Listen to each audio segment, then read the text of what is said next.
Hey guys, what's going on? It's just Reeftank here, giving you guys another update on my 300-gallon office tank.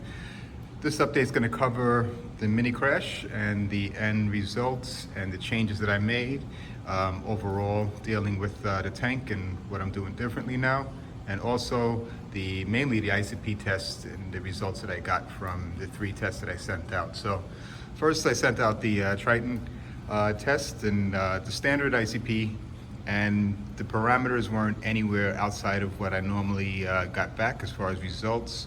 I've also had a tin issue in this tank, high tin, but it's not as bad as it's been in a while. So that's something that didn't really jump out the page at me. But other than that, I did an ATI test, and that's a test that tests the source water as well. So I gave them a sample of my RO, and the RO water came back with high tin. So that leads me to believe that I thought it was like a rusting pump or some type of magnet in my tank, but it's coming from the source water. I'm here in an old Navy facility. It was where my office is, and basically the source water has tin in it. So I went ahead and changed all my RO-DI filters, from the membrane to the carbon to the RO to the actually have in line. I'll give you guys a little detail before, but I put two filters in line just to make sure that I get all the crud and everything that's coming through the water system here. But so there's really nothing really that jumped out. I'm not sure what it was. I can't really put my finger on it. I know that when I did test some of the freshly mixed salt water, like I said in the original update, came back with very high phosphates. The phosphates were right around the level that I have in my tank. It's 0.16 is what the phosphates are reading in freshly mixed salt water. I was using Red Sea Coral Pro, and I did notice a lot of crud left over from the mixing in the mixing station that I did with my tank, that I used for my tank. And basically that's something that I saw as well, and that's the reason I moved from Reef crystals, which is the salt I've been using for 15 plus years. I moved away from Reef crystals because actually BRS started holding back on their release on it at one point. I couldn't find it on the website at all. And I was getting a lot of crud in my mixing station. So I said, you know what, let me just pull back from that and switch to Red Sea. I did that over a year ago and really had no major issues other than the fact that it had crud left over after every mix as well.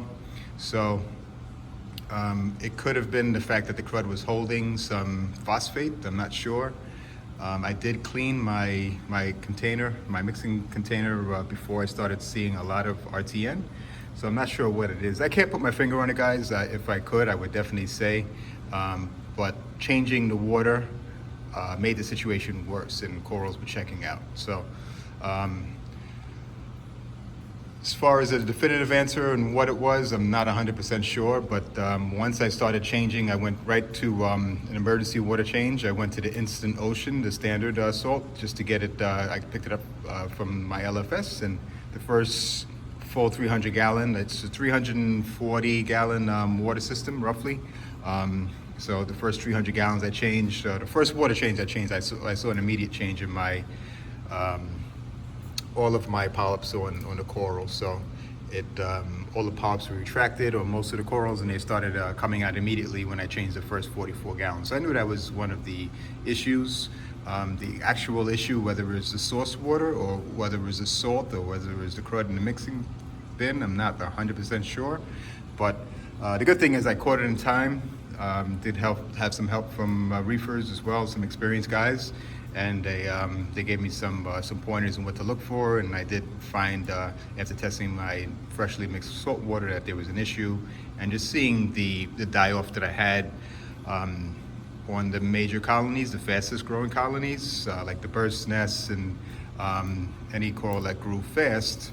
I started seeing STN from January of this year, and we're now June. So that was one of the signs that something I was doing was affecting it, but it got really fast like a month and a half ago. So went to RTN. So, but as you can see, a lot of the corals are still here. Did lose around a dozen or so significant sized colonies, and also plenty of frags, but I'll give you guys a walkthrough and you can see what's what as I talk you through what I'm doing now with the tank. So I did switch salts again. I'm using neomarine. That's something that I started to ask around to see what the top reefers use. So I started with places like Worldwide Corals. They use neomarine.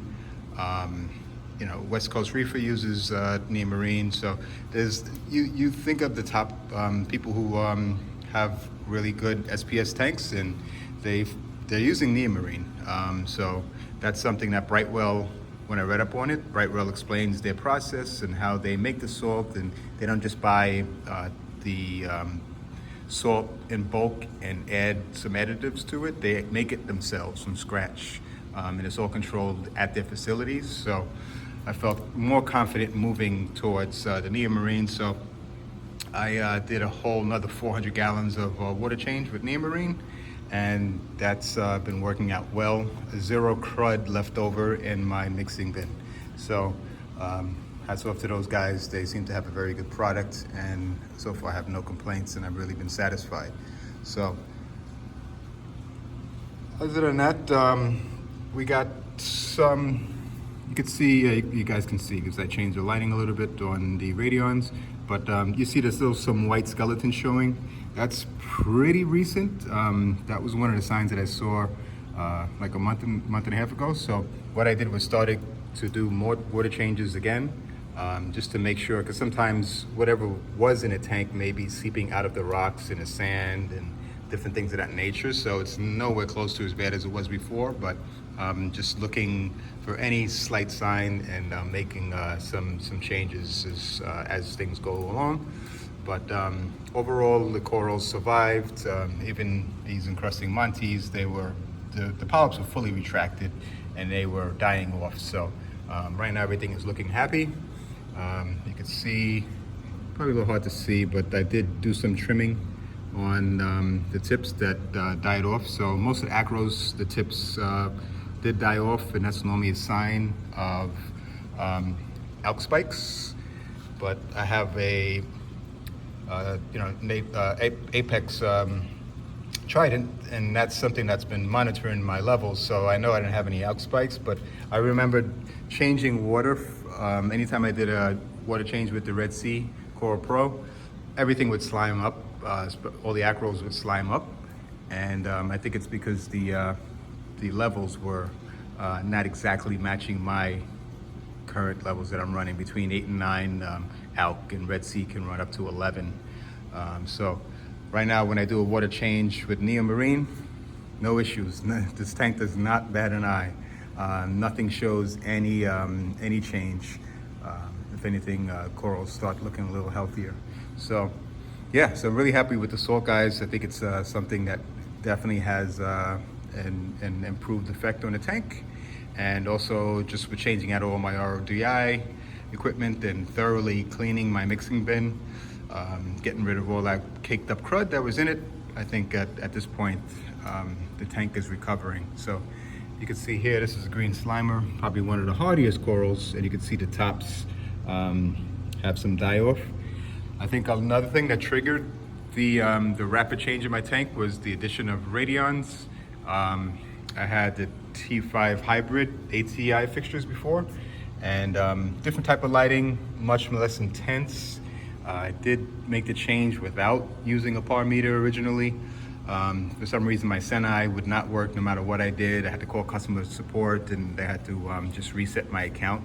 But I was going by eye, which is a mistake, guys. So if you ever change your lighting system, I highly recommend using a par meter. So this way you can see where your levels are before you make the change exactly, and definitely recommend matching those levels as you go with your new fixtures. So that's why you see some of the die-off was on the top of the branches. There were several other branches that were there that I cut off, and the tips are starting to show some sign that they are growing again. So you can see on this bushy, this is my favorite coral here, this bushy, you can see on the top, it's a little hard to see, but try to zoom in. First time doing this on the video, but where I cut the dead tips off, they're starting to have little nubs that are sticking out, so that's a good sign of growth. So I think those things are going to start to take off, those branches are going to start to take off pretty soon. Bacillopora, all the stylos, no issues. Those guys are pretty tough. Matter of fact, this guy is spreading all over the tank. Everywhere I look, there's little pieces of Bacillopora popping up.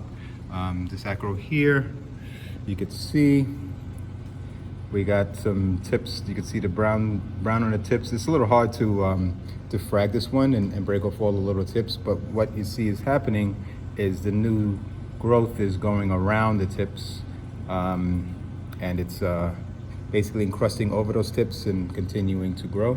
So that's a good sign.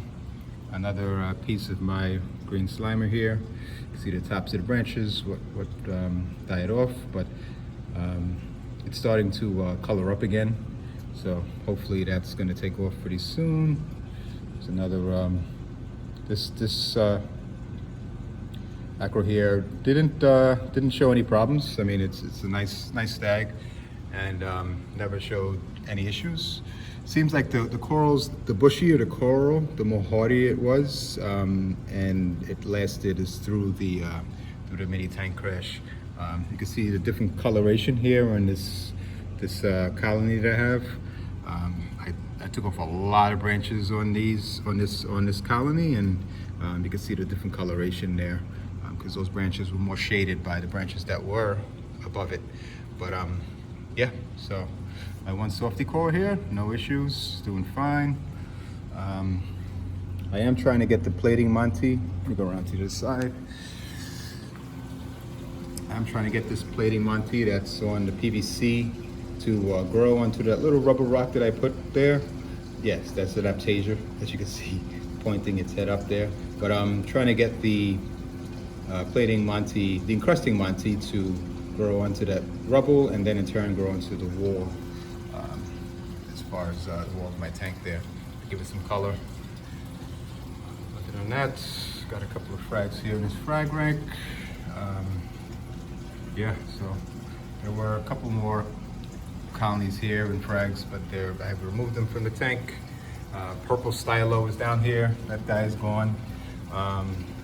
But yeah, other than that, I did pick up some frags from West Coast Reefer, and everything looks good besides one. This is an 8-pack, the third little frag there. It started losing its color the day after I put it in the tank. There is still a little life in there, and some of the polyps are coming out, so I'm hoping that guy holds on. But as you can see, quality stuff from West Coast Reefer. Everything else is doing fine. No change in coloration, so I'm looking forward to those guys starting to encrust and to do better. So hopefully I can give you guys an update on that. And also I have some new frags that are in the QT tank. So right now the water's on, so it's a little hard to see, but yeah, I'll give you guys another update on exactly what's in there, and maybe by the next update it'll be out of that QT into the main. But yeah, so other than that, guys, just doing some weekend maintenance here, and the tank is doing well. I appreciate you guys for following along, and thankfully it wasn't a full tank crash. It was something that I caught in time and was able to really avert total disaster here. But other than that, most importantly, I hope everybody's staying safe for themselves and their families, and I will catch you guys on the next update. All right, thanks for tuning in, and talk to you guys soon. Later.